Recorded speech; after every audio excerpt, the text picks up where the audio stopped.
일단은 오늘 우리 원장님들을 쫙 살펴보니까 딱 한 분만 안경을 착용을 하셨더라고요. 그러네요. 그렇기 때문에 이 원장님에게 또 질문을 안 할 수 없을 것 같은데 우리 황만기 원장님 시력 많이 안 좋으신가요?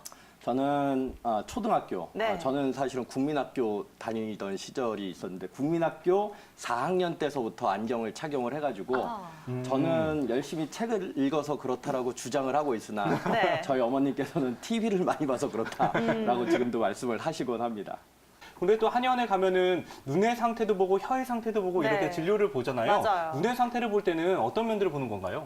눈의 상태는 당연히 이제 공막도 보고 그다음에 동공도 보고 여러 가지의 상태를 이제 사진 합참이라고 해가지고 시진의 방법 중에 하나이긴 합니다.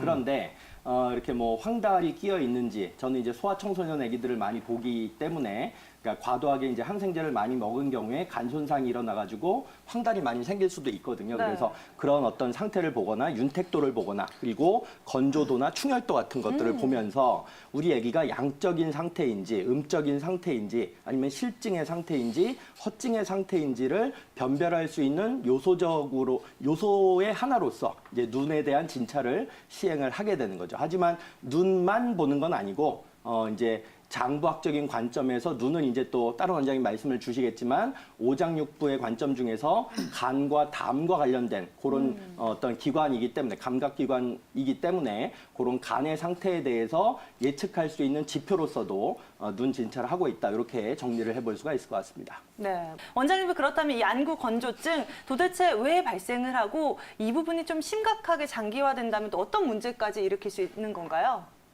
예, 제가 말씀드려 볼까요? 네. 그 안구건조증 말씀을 드리기 전에 눈물이 우리 몸에서 어떤 역할을 할까요? 눈물이요. 눈물이. 노폐물을 좀 배출해주지 않을까요? 뭐 그런 역할도 네. 하죠. 눈물은 기본적으로 눈을 촉촉하게 하고 윤택하게 만드는 겁니다. 그래가지고 노폐물도 당연히 배출을 해주고 이물질도 배출을 해주겠죠. 네. 그래가지고 눈의 상태를 그냥 건조하지 않게끔 만들어주는 윤활유 같은 기능을 하는 게 일반적인 눈물의 기능인데 이것들이 여러 가지 이유들로 제가 이제 불량한 여러 가지 현대적인 이유들을 조금 이따 쭉 말씀을 드릴 텐데 여러 가지 이유들로 해가지고 건조하게 되는 상태 이걸 안구건조증 또는 이제 건성안이라고 표현을 하는 거죠. 한자어로는. 그런데 너무너무 흔해졌어요. 아마도 여기에 계시는 스튜디오 안에 계시는 최소 50% 이상의 분들이 안구건조증을 경험을 해보셨을 거라고 생각을 하는데 네. 어떤 대학병원에서 연구 조사를 한 게 발표가 얼마 전에 된 게 있습니다. 뭐냐면 대도시 인구 중에 90% 이상이 그러니까 거의 압도적인 다수가 안구건조증을 1회 이상 경험을 했다. 이런 이제 발표가 있었고 실제로 안과에 방문하는 제일 많은 빈도수로 잡히는 주상병명이 안구건조증이죠. 그런데 아까 제가 이제 불량한 여러 가지 생활 요소들 뭐 이렇게 말씀을 드렸었는데 안구건조증 있는 사람들이 대부분 이제 뭐 인공 눈물이죠. 인공 눈물을 이렇게 그쵸. 넣는 걸로 뭔가를 해결을 도모하고 뭔가 맞아요. 이제 점점 촉촉해질 거야라고 하는 생각들을 하시는데 그것만으로는 전혀 이렇게 많이 완치가 되지가 않습니다. 가장 좋은 것은 그런 불량한 요소들을 최소화하는 것이죠.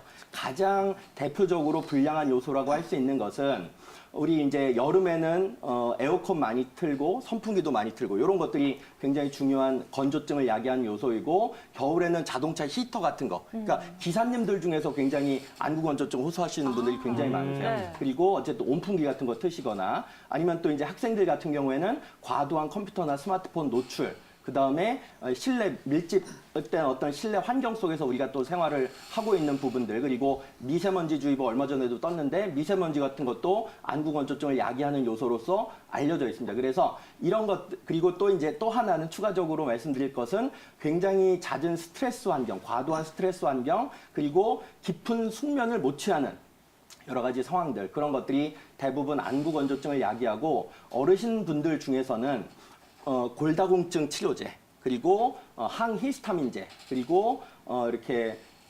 혈압약이라고 하죠. 고혈압약을 드셔도 안구건조증에 악영향을 끼친다 이렇게 이제 알려져 있기 때문에 그런 생활에 악영향을 줄 수 있는 불량 요소들을 최소화한다. 이것이 인공눈물보다도 훨씬 더 근본적인 해결책이 된다. 이렇게 강조를 드려볼 수 있을 것 같습니다. 우리 시청자분처럼 공황 발작이나 공황 장애를 겪으시는 분들이 원래 많았나요? 아니면 계속해서 늘어나고 있는 추세인가요? 점점 늘어나고 있는 추세로 알려지고 있는데요. 어떤 연구에 의하면 현재 공황 발작을 한 번이라도 이렇게 경험을 했던 사람들의 유병률을 조사를 해봤더니 전체 성인 인구의 한 30% 정도 이상은 다 한 번씩은, 한두 번씩은 공황 발작을 경험을 해봤다. 이렇게 이제 알려지고 있어요. 실제로 그런데 앞에서 두 원장님이 말씀을 해주셨듯이 이게 반복적인, 그러니까 사실은 공황장애라고 하는 거는 내 몸의 알람 시스템, 경보 시스템이 오작동하는 거거든요. 즉 이제 생명이나 신체에 큰 위해감이 없는 조건 속에서도 신체나 생명의 위협을 느끼는 상황에서 나타나고 있는 공포 반응이 평상시에도 나타나는 거, 이게 반복되는 거, 이게 고착화되는 게 이제 공황 장애라고 하는 것인데, 실제로 공황 장애로 진단되어지는 유병률을 조사를 해보면 1, 2% 정도밖에 안 돼요. 그래서 이 시청자님 같은 경우 아직 연배도 좀 어린 편이시고 이게 아마 최초의 어떤 발작 상황이기 때문에 아마 최근에 좀 여러 가지로 스트레스적인 조건에 있으셨을 것 같은데, 그런 상황 속에서 한 번 이제 응급실 가가지고 공황 발작 얘기를 들으면 오히려 그게 내가 언제 또 이런 이게 위협감, 공포감을 또 경험하지 않을까라고 생각되어서 오히려 더 불안해지는, 네. 그리고 더 공포감을 갖게 되는 예기 불안을 가질 수도 있기 때문에 사실은 한의학적으로 아까 이제 남정 원장님 말씀 주신 것처럼 적절하게 처방도 좀 받으시고 침치료도 좀 받으시고 뭐 명상요법이라든지 뭐 그런 것들을 좀 같이 하시면 충분히 좋아질 수 있는 상황이라고 생각이 되어지는데,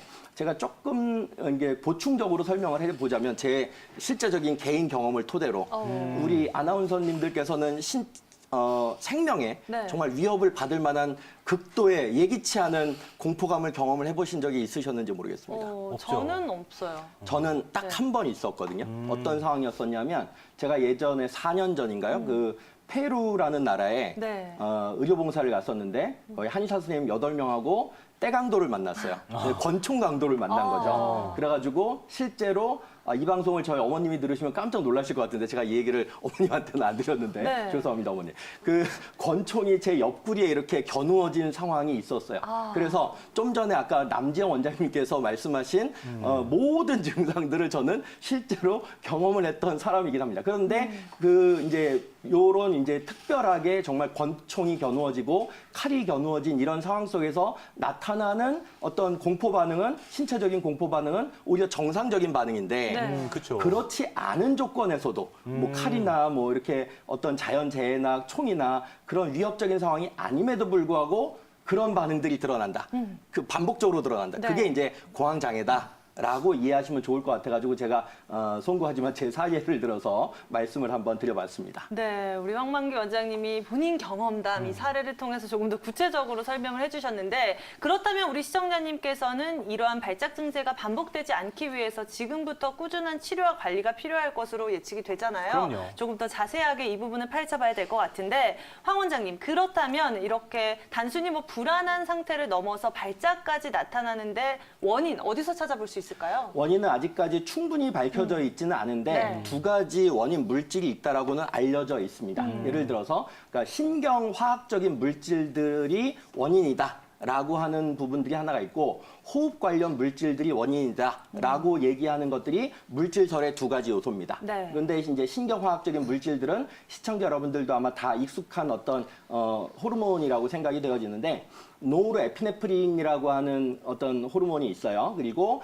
GABA 수용체라고, 가바 수용체라고 하는 것들이 있고, 세로토닌이라고 하는 호르몬이 있는데, 이런 것들과 관련된 어떤 뇌와 관련된, 중추신경과 관련된 물질들의 분비나 어떤 리셉터의 작용에 부실함이 원인이다라고 하는 설이 있고, 그다음에 지금 이제 화면에 나오듯이 과호흡이라든지 생체 내의 산과 염기가 이렇게 잘 평형과 균형을 이루어야 되는데 그걸 깨트리는 호흡 관련된 물질이 또 있다고 해요. 그런데 그런 것들도 하나의 공황 발작이나 공황장애의 물질적인 원인이다. 이렇게 이제 알려져 있는데 아직까지는 그냥 연구 단계입니다.